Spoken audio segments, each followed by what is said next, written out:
Hi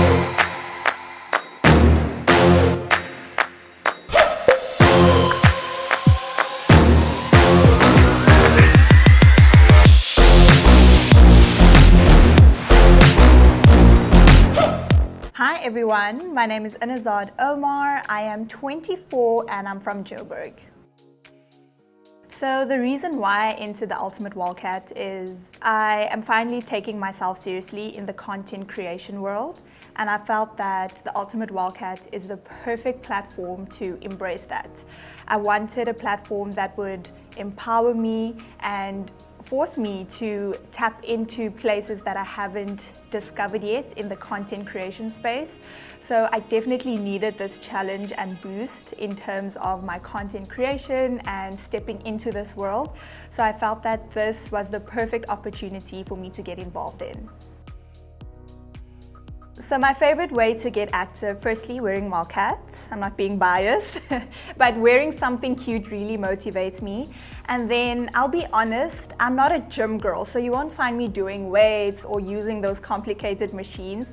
I'm more like a Zumba and step kind of girl, so I love going to the gym classes, and I've gotten so much better at step. Like, I started and I was so bad, but now it's one of my favorite classes. And then outdoor things, you'll find me going for walks, park runs. I love doing like hikes. So definitely outdoors and fresh air is also my favorite way of being active. Okay. I feel like I'm an intro extrovert. I love going out and like socializing with people. I love a night out. Festivals are my favorite, dancing. But I feel like once I have a night out, I need to balance that with the night in. So staying in my alone time is also very important for me. So I'd say a little bit of both. The kind of music that I enjoy, amapiano. That's actually something people are so surprised to hear. I love South African music, and amapiano is actually my favorite. I can't dance it very well, like a little moves here, there, but I definitely enjoy amapiano. Definitely ambitious. I dream big and loud. There is no thing that I want that I don't go after, no matter how scary it is to me. I'm very ambitious and I will chase after it. Optimistic. I think I'm always that person in the room that will always say there's always a solution, and if things are bad, it's because it's going to get better afterwards. So I'm always looking for the good side of things when things get bad. And the third word to describe me, I think, would be perseverance. I've experienced a lot of failure and disappointment in my life, but here we are. It didn't stop me from chasing my dreams. I'm someone who always falls down but gets up. And I think that that's something that people need to learn from. Like, your failures are actually such a great advantage. They teach you to be stronger and more independent and trust in yourself more. So definitely perseverance. So I remember when I was like in my teens, my dream was to be like a model. You know, see myself in storefronts and clothing brands. I always wanted to be a model. And I signed up for so many agencies, got rejected, finally got into one, but went to a million castings and got rejected, and that really had a toll in my self-confidence. I thought that I wouldn't have a breakthrough in the industry. I mean, I got told I'm not the right size, that I need to lose weight, I don't have the right face. I got told many things that would give me a reason to give up. But I think going through that failure really taught me to keep on going, and that eventually someone would see that shine and believe in me. And not giving up has opened so many opportunities, and I took advantage of it. I mean, now we're in the social media era and you're able to reach out to brands without being with a modeling agency. So I didn't take that and allow it to define my future. So I rather took that and said, you know what, I'm going to show you what I can actually do. So I took it upon myself to build my personal brand, go after, you know, those dreams, and now I'm on billboards. Now I'm sitting with Wildcat in the finale week. So that just came to show that all those no's were just preparing me for bigger yeses. And I'm so glad I didn't give up. I always say that everything that I do and involve myself in, for example, the Ultimate Wildcat, I always wanted to empower and motivate the other women around me. So whatever I do, no matter in my personal or social or career, I always wanted to inspire the women that are in my circle, that follow me on social media, no matter who it is. I always hope that whoever comes across me, or rather let me say this, I always think that I hope that the people I meet feel and think better than what they were before me. So I always hope to inspire, and it sounds so cliche, but I really just hope that I can leave a little bit of happiness and motivation in the person I meet. And I'm all for women empowerment. I feel like women already go through so much and the most. And the last thing that we need is like cattiness and women not being supportive and empowering each other. So I want to be that woman in the room that you can come to, like a bigger sister or like a friend, and just be able to learn and grow from each other, because if we don't work together, we won't grow. So we need each other in order to break all these boundaries. Social media can have two sides to it. It can be really bad. It can really feed your mental health in the wrong way. But for me, it's all how you use it and consume it. For me, social media is one of the biggest reasons I've been able to achieve everything that I have.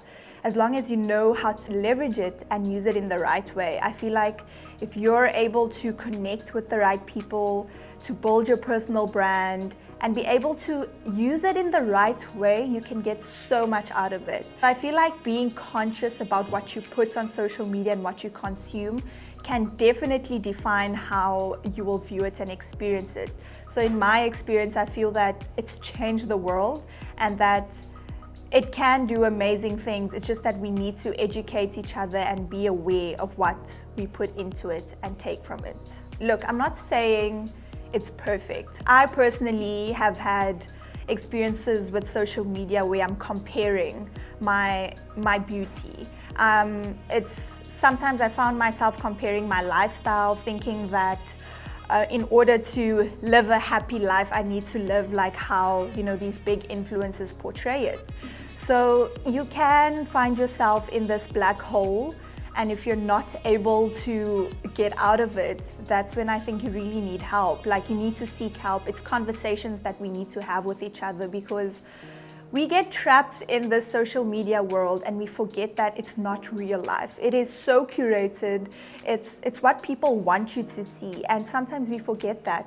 So I'm constantly having to remind myself, you are yourself and you don't have to live how other people live in order to reach that level of perfection or happiness.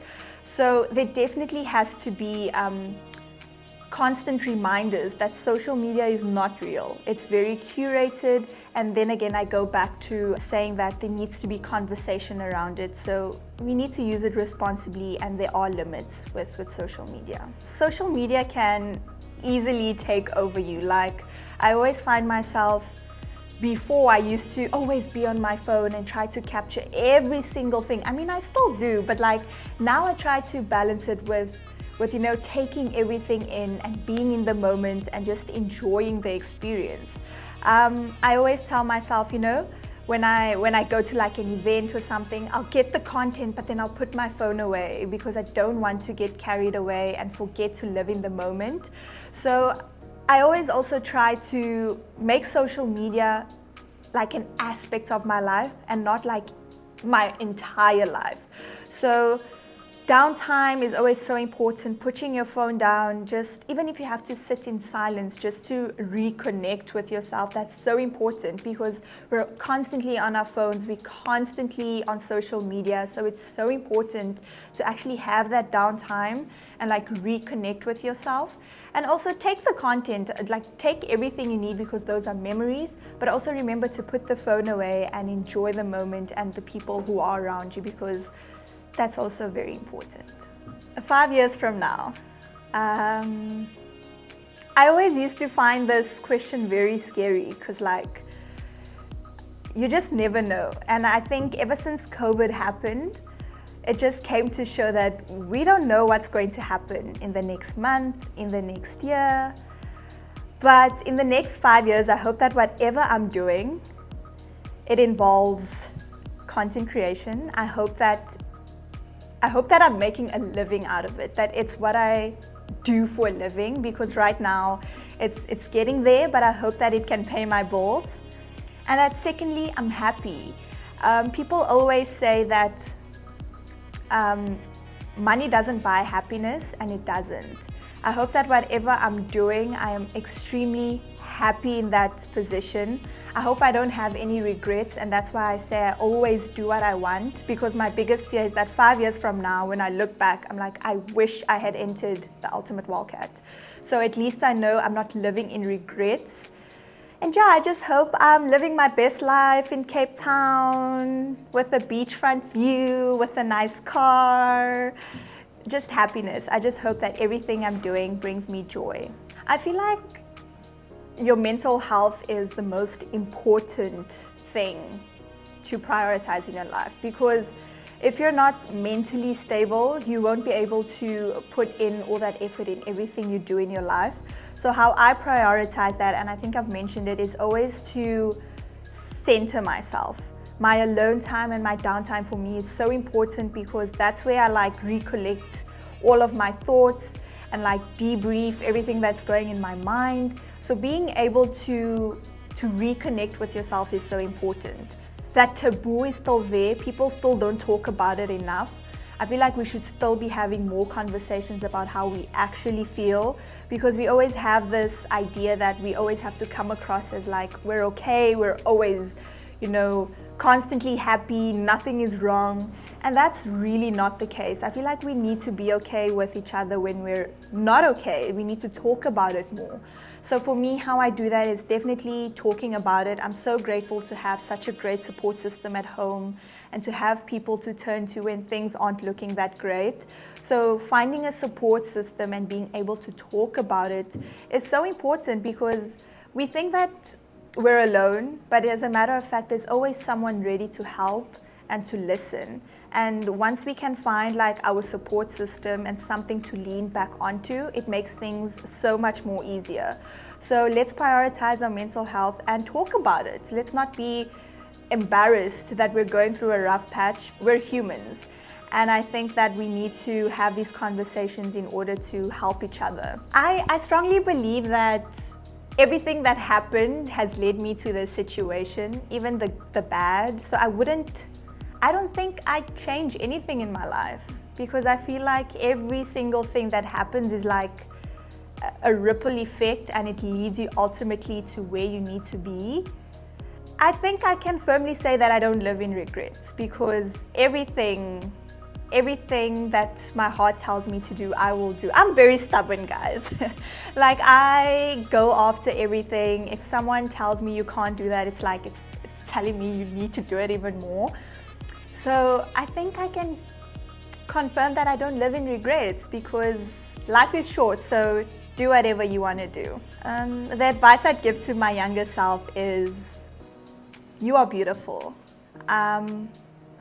I really struggled with my image growing up, and I thought that I used to tell myself I'm doing plastic surgery when I'm growing, and I wasn't confident enough.